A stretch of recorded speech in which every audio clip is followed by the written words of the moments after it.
For the first time, kapuso global fashion icon Heart Evangelista, sinagot ang issue kaugnay sa kanyang dating glam team. I don't hate anyone because I believe in love. Ang tatandaan ko na lang is yung mga taong minahal ko ng mga time na yun. Hindi ko binabasa kung ano man yung mga nasasabi online, but I will try to cherish the times that I thought mahal nila ako. I have to learn to slowly unlove people. And that's painful for me. Napag-usapan din si Miss Universe 2015 Pia Wurtzbach na active din sa mga fashion events. So that's once and for all.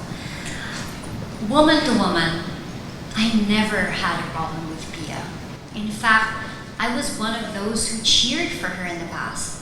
And I'd like to think that it was the same for her. But I really truly wish her the best. Sana maging okay siya at sana hindi niya maranasan yung mga naranasan ko sa nakaraan.